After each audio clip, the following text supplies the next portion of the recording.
God bless you again, Global Christian friend. We're right back in the increment of time that the Lord allowed us to have. We thank Him for it as we bless you. Going right back to the 28th verse. I say unto you that whosoever looketh on a woman to lust after her hath committed adultery with her already in his heart. Now, look at the sons of God of Genesis chapter 6, verse 2. When they saw the daughters of women and lusted after them. Now, had they been about their father's business, they would not have lusted after the daughters of women, had they been about their father's business. You can look at this also from James chapter 1, verse 14 and 15. See what James said about this same verse. But have committed adultery with her already in his heart. Now, I want to make one point here clear. Jesus is teaching here. He said, if you look on a woman to lust after her, you committed adultery already with her in your heart. For those out there that don't know, Revelation chapter 21 and 9, it says that Jesus has a bride. As a matter of fact, I want to go there quite quickly and read this. Revelation 21 and 9. I want to make sure it's clear. It says in 21 and 9, Revelation, and there came one of the seven angels which had the seven vials full of the seven last plague, and talked with me, saying, Come hither, what will I do?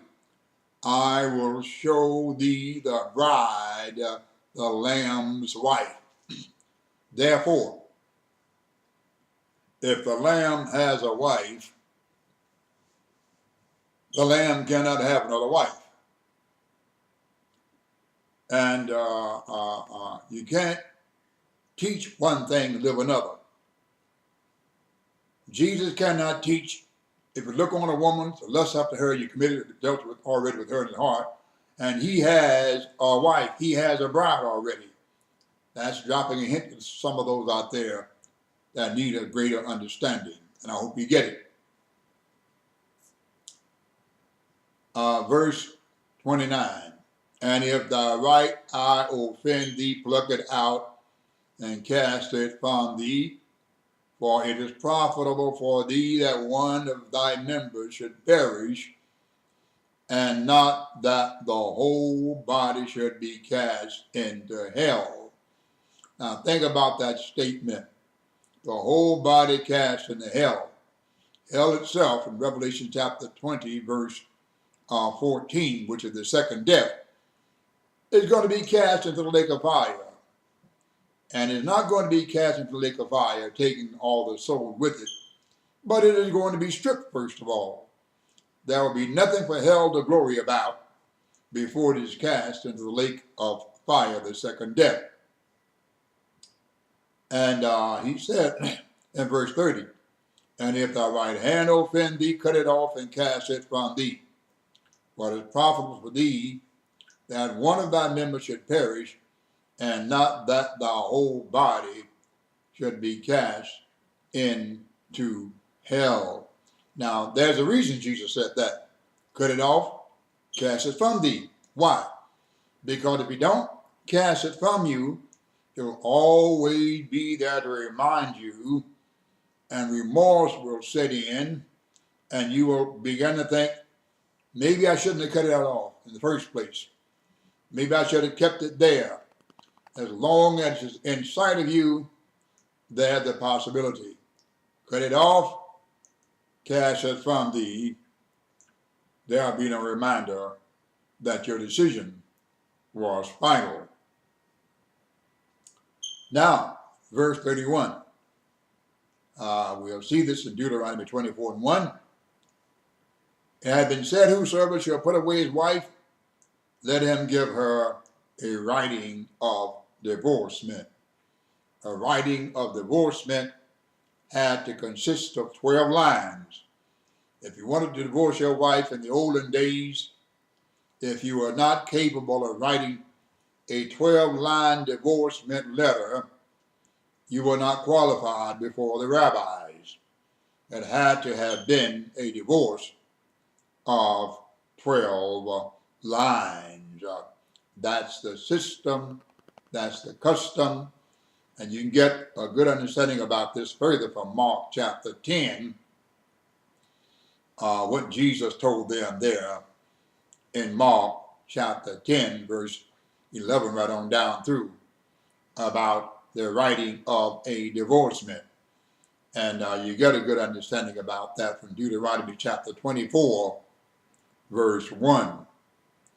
But Jesus intervened here in verse 32, but I say unto you that whosoever put away his wife, saving for the cause of fornication, causeth her to commit adultery. That's that Revelation, Jezebel, Revelation chapter 2, verse 20. And whosoever shall marry her that is divorced, committed adultery. That's the word. Now let's look at the next verse in 33. Again, you have heard that it have been said by them of olden days. Leviticus 19:12. Thou shalt not forswear thyself, but shalt perform unto the Lord thine oath. You'll also find that in Numbers 30:2. Numbers 30:2. But here he says, reaching back again 2,000 years, but I say unto you, swear not at all, neither by heaven, for it is God's throne. Keep that in mind. Neither by earth, for it is his footstool. The whole planet Earth, weighing 6 sextillion tons, moving at the velocity per second, and tilted on its axis 23 degrees. It may be tilted because the foot of God is on it. That's good to think about, but the mere fact that the foot of God may be on it, it is his footstool. God wants you to have a footstool as well. And that is found in Matthew 22 and 44. I will make thy enemy thy footstool, because he himself has a footstool. That's just like God.